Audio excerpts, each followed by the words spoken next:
Fidele Castro cannot see. Yes, madam. You can start your presentation. Hello, everyone. So I can now start the presentation. Yes, please apologize, madam. Actually, we are waiting for the last since 45 minutes. Okay. Are you able to see my screen? Yes. Okay. So I'm going to start with the presentation. So as the economies of developing nations change, it's important for regulations to evolve accordingly.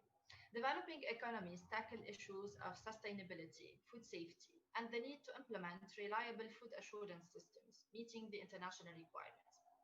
In the Middle East and North Africa region, the situation is aggravated by underreporting of foodborne illnesses and diseases. Importantly, there is very limited public authority or ministerial oversight over food handling practices and hygiene in some countries of the MENA region, for example, Lebanon, Syria, Egypt. In the Arab world specifically, although several countries have taken steps to upgrade their food safety systems, the capacity and efficiency of many countries still need to be enhanced in order to assure an adequate surveillance of local produced and imported food, as well as to demonstrate compliance with food standards in export markets. Despite differences among the diverse countries in this region, it's clear that there are common challenges they all face to mitigate and achieve what should be one of the 21st century goals for their region: offer safe food to their consumers and increase perceived value of their local food products to open international markets, especially the EU market. In fact, planned and implemented risk-based food safety system is not as common as it should be. There is a lack of fully harmonized basic food safety standards, requirements, and regulations. Additionally, there is a deficit on Codex and GFSI compliance. This restricts the local food sector to trade within their region and causing their conditions extremely challenging to export. Common political instability are also factors that can derail or sabotage the most well-intended implementation of strategies and policies designed to enhance food safety. The Lebanese Food Safety Law that aims to reform the way the government handles food safety issues was published back in 2016. This law is designed to help the country prevent and mitigate the issues presented above. Although the political situation in Lebanon is still hindering the implementation of this law, the Food Safety Lebanese Commission, established in 2019, will help set the standards that should be met by local food productions. FSLC is expected to play a similar role in the development of food safety in Lebanon, such as FDA regulatory agencies in other countries. In a recent webinar gathering some of the Lebanese food industry players, from manufacturers, ministry representatives, and scientists, they were asked about the challenges food manufacturers used to face before the Lebanese crisis and the COVID-19 pandemic.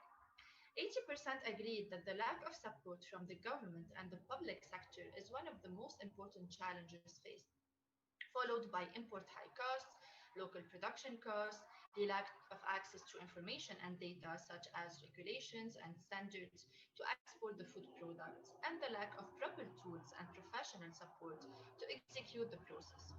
Few others find that high costs of consultancy contracts and export rejections are also issues food manufacturers used to face.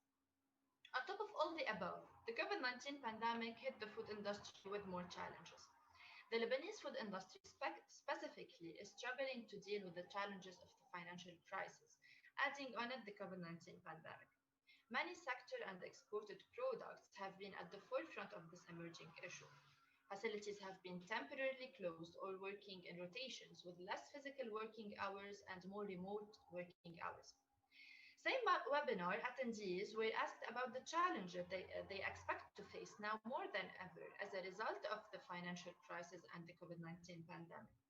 83% expect that import costs and materials availability will be one of the highest risky and challenging issues. 67% agreed that the lack of support from the government and the public sector will still be a problem. Also followed by export issues caused by the lockdown and higher local production and operational costs due to the crisis. As well, the lack of access to information and data, such as regulations and standards, to export the food products, the less availability of quality personnel and consulting freelancers or companies, and the high costs of consultancy contracts definitely translate the need for more sustainable, practical, and specific solutions. Now, besides governmental responsibility to undertake approaches enhancing the quality and the safety of the food system, the private food industry sector has been struggling for some time and relying on private initiatives to increase production quality, consumer protection, and promote trade of the Lebanese food products.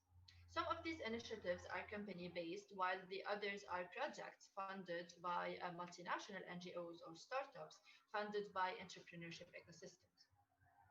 As Fao mentions, there are many actions the private sector can do to support food businesses in adapting sustainable food systems, support small enterprises, promote food safety, provide good working conditions, share technologies, share knowledge, and many others. Now, on these five bases, FoodSight aims to act. FoodSight is a new Lebanese social enterprise within Veritech Agri-Tech Incubator, funded by the Embassy of the Netherlands. FoodSight is trying to introduce a new approach for solving some of the many food challenges mentioned above.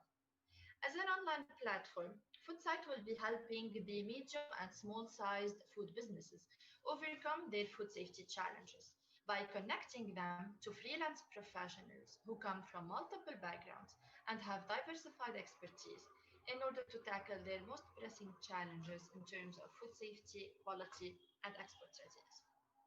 Using the latest online technology tools, this one-stop shop platform will provide the food businesses with affordable consultancy project packages, as well as access to an online library of regulatory documents through a B2B freemium model.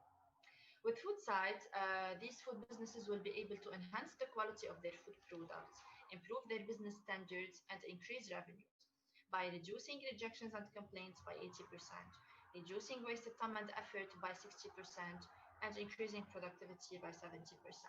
All that in an easy, convenient, and cost effective way compared to current alternatives while creating more job opportunities for industry experts.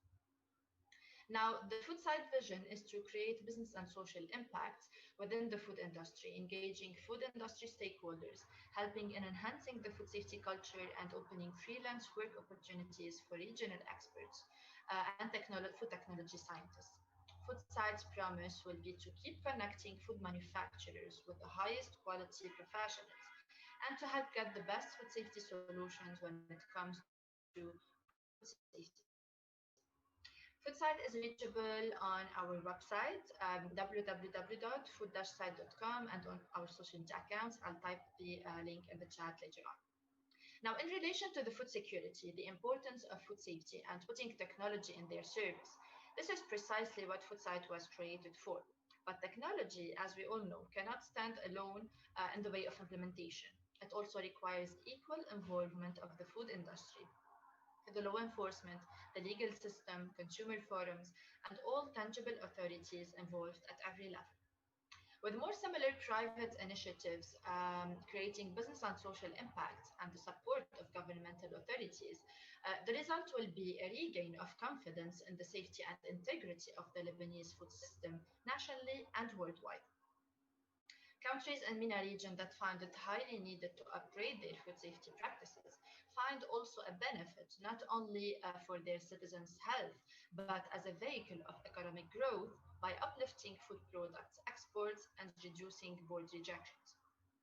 So in conclusion, as we said, cooperation among public entities, private companies, organizations, and trade associations would certainly improve their potential opportunities for success.